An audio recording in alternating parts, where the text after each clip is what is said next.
You're listening to Heroes in the Moment. What's up, heroes? I'm Michael. And I'm Nathan. And welcome to our weekly recap number 62. Come on, we got news for y'all. Yep, this was part 2 over from part 1. We're super excited to get into it. Mostly Marvel news today.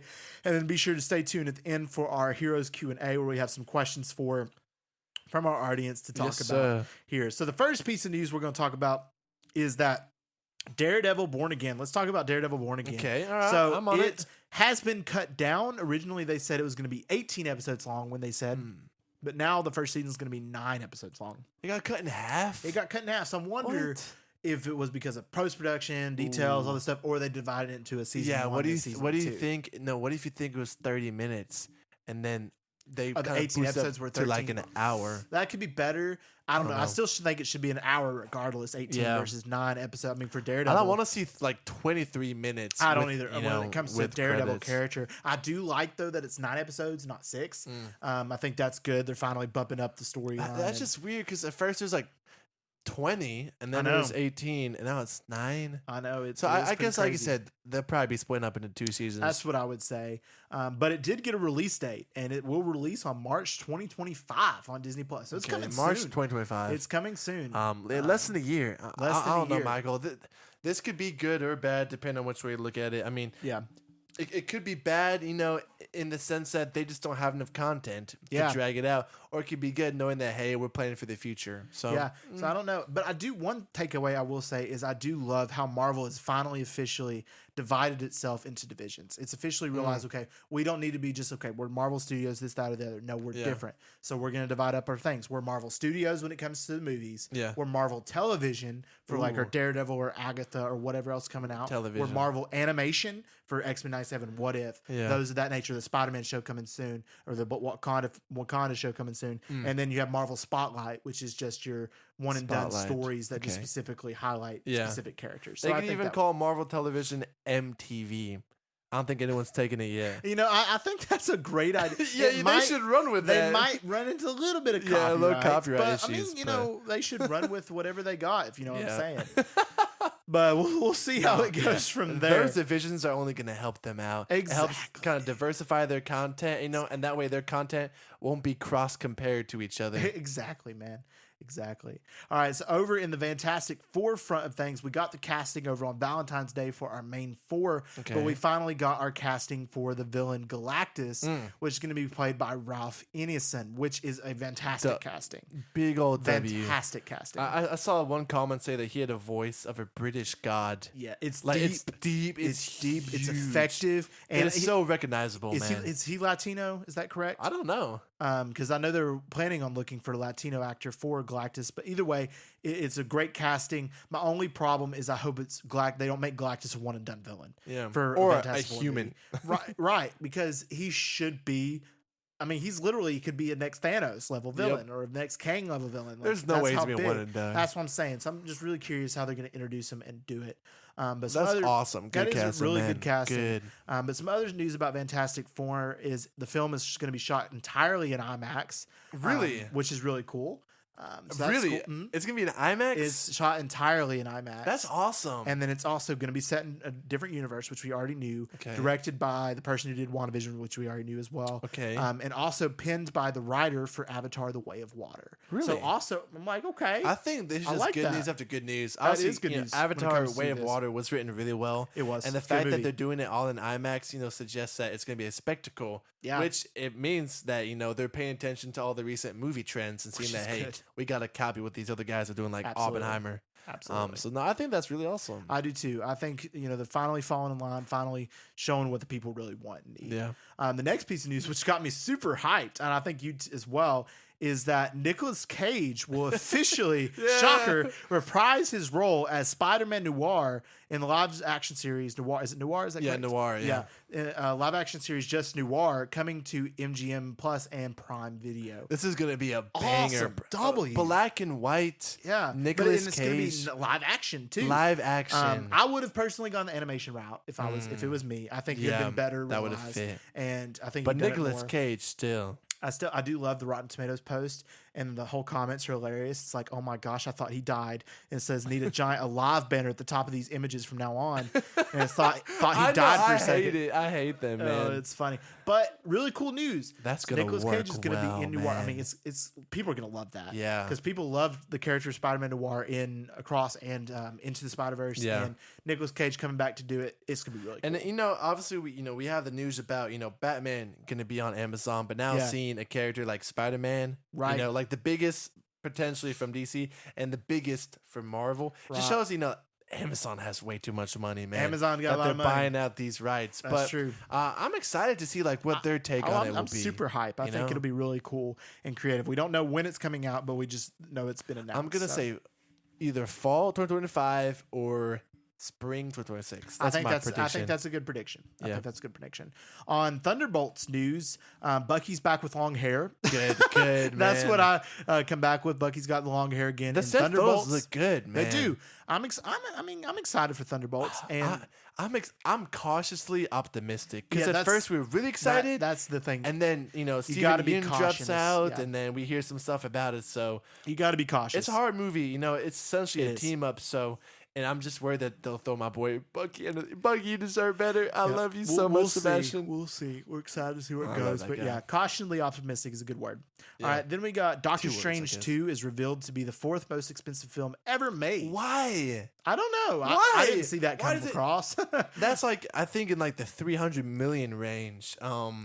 That's shocking, man. I don't know if that's good. Because the CGI in a lot of scenes were kind of off. I know, man. I don't know.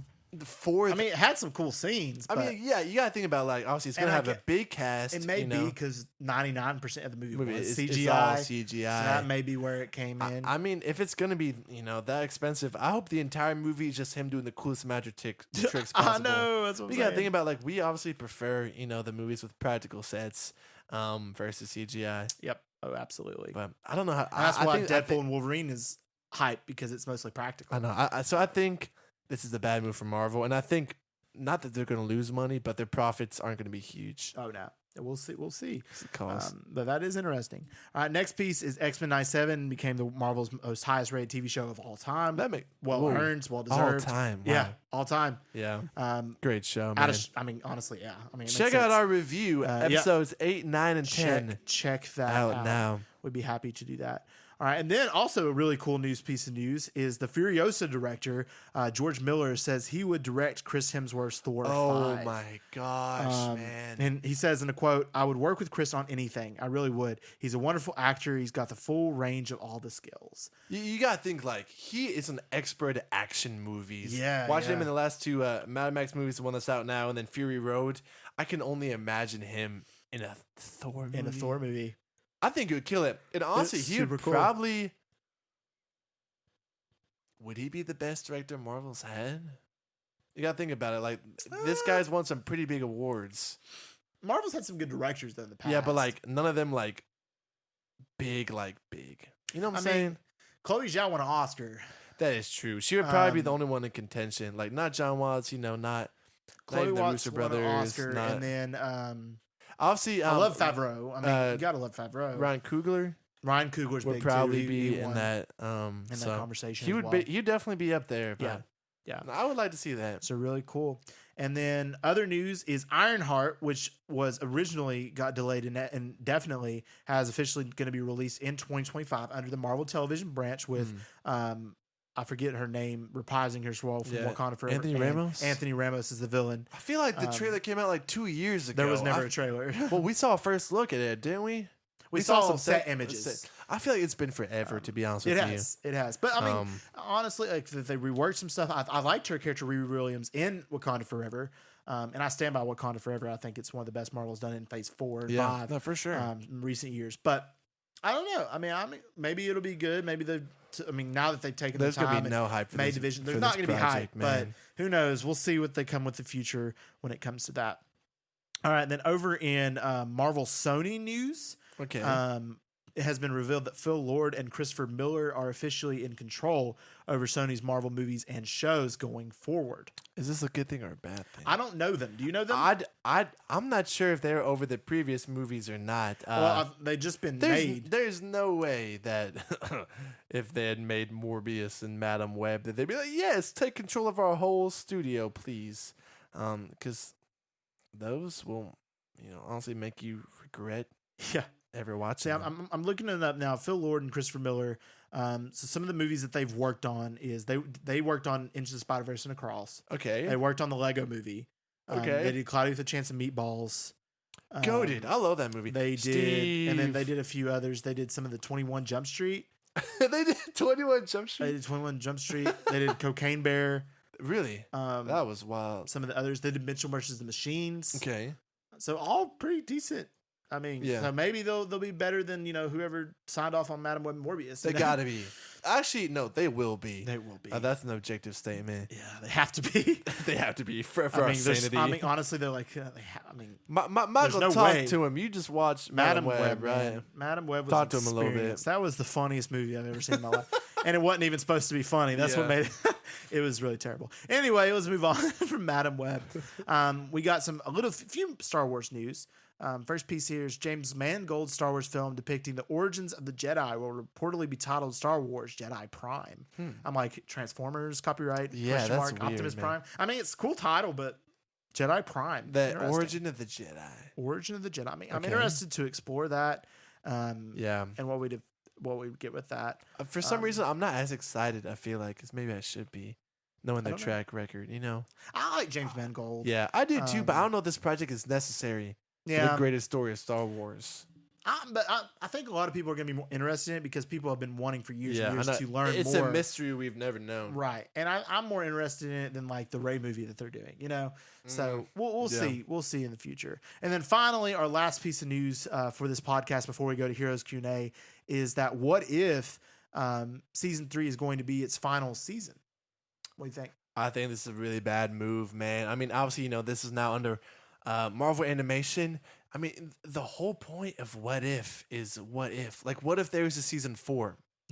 It's endless possibilities. It's endless possibilities, man. So the way I see it, if they're ending it, maybe it's not making them money. Maybe it's too expensive to, And personally, in my opinion, I never really have loved it. Well, that's the thing. Season 1 had some really cool Season 1 and 2 had some good episodes. I just feel like the overall storyline of season 2 wasn't as good, and the individual episodes, the what ifs weren't as good. I think would be good if some of the fans voted on polls by Marvel on what they want to see. Because I mean, they're with doing us more. Episodes on stuff that we never asked for. Like who's making these what ifs? Like the fans should be deciding what if. Like who asks these questions that you are showing us? You know what I'm saying? Yeah. So now, I'm not saying, like we make everything, but like if they give us like a guideline, like, hey, here's some characters, we could use some ideas. Right. Like, hey, what do you guys think? Right. And take some feedback because I mean, ultimately that's what they need. So we'll see. I mean, maybe they'll end with a bang or something, and then maybe they'll want to continue after that. But still, it's really sad. Weird. This is such a good idea. It is a really good concept. And I feel like they're fumbling the ball. It's a great concept. I hope Star Wars steals it and does it better. like that. Literally, they can do anything they want with it. And that's the freedom. So if they screw it, it's completely on them. So if we're not watching, it's because of them. And I forgot, we do actually have another piece of news. Agatha, the series Agatha has been officially titled, given its official title of Agatha All Along. Okay. And it's set to come out in September of this year. So pretty soon. September, all right.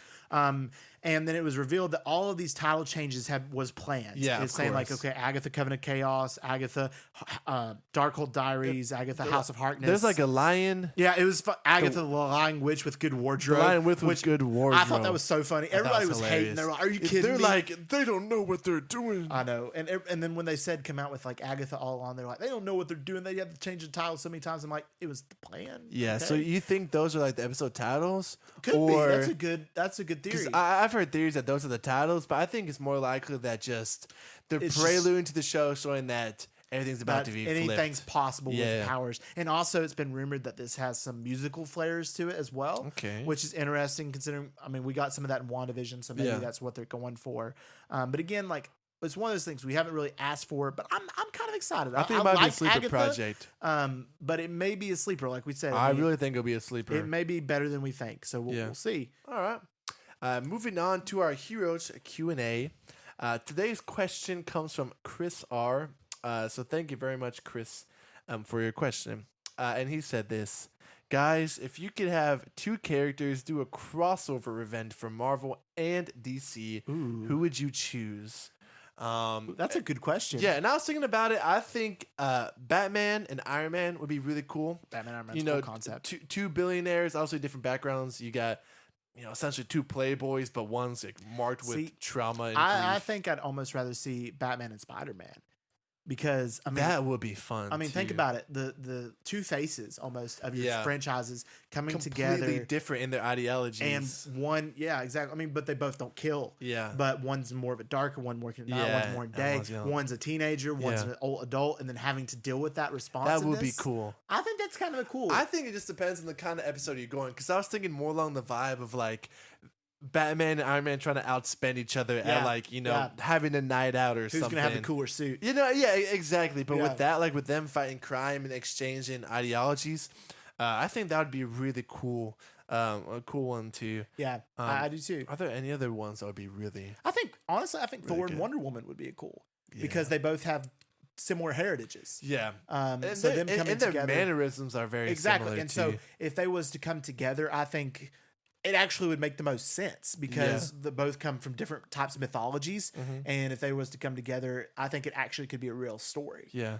So I think that would be a cool one to explore. I think maybe the real answer is Green Lantern and Deadpool, both voiced by Ryan Reynolds. And they'd just be making fun of each other the entire time. Yeah, that would also be an interesting one to explore. But honestly, if I was to pick, I think I'd pick a Batman Spider-Man. I like it. I like the trend that you're on. I think that would be a cool concept. No, I like it. So once again, Chris, thank you so much for the question.